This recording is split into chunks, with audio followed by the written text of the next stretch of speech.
Sebelum kita mulai video ini, pastikan kamu udah subscribe dan aktifkan loncengnya. Karena subscribe itu gratis, dan biar kamu juga nggak ketinggalan video terbaru dari channel ini.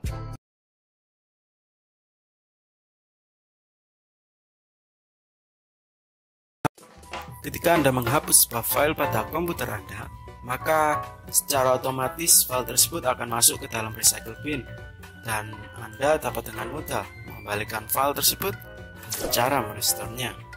Namun, apa yang terjadi jika file tersebut kita hapus secara permanen dari recycle bin? Apakah file tersebut sudah benar-benar hilang? Atau kemana perginya file tersebut?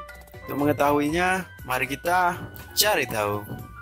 Di dalam sebuah hard disk terdapat sebuah page table. Table ini berisi alamat-alamat setiap file yang ada pada hard disk kita. Ketika file yang dihapus, maka alamat file tersebut akan ditandai sebagai alamat yang kosong. Yap, sebenarnya file yang dihapus tersebut tidak benar-benar hilang. Akan tetapi hanya disembunyikan secara ajaib oleh komputer kita. Sampai nantinya file tersebut akan digantikan dengan file yang baru.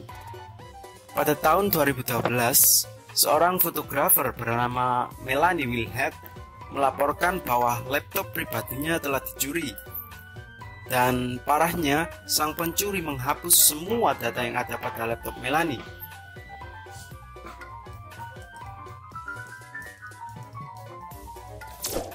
Tapi beruntungnya, beberapa saat kemudian polisi berhasil menangkap pelaku dan berhasil mengembalikan sebagian data yang ada pada laptop Melanie.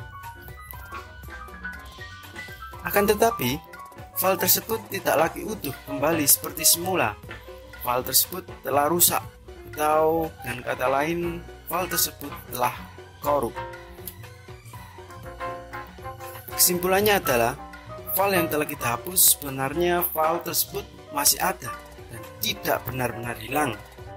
File tersebut hanya disembunyikan oleh komputer kita. Akan tetapi, file tersebut semakin lama akan menjadi semakin rusak apabila telah ditimpa oleh file-file yang baru.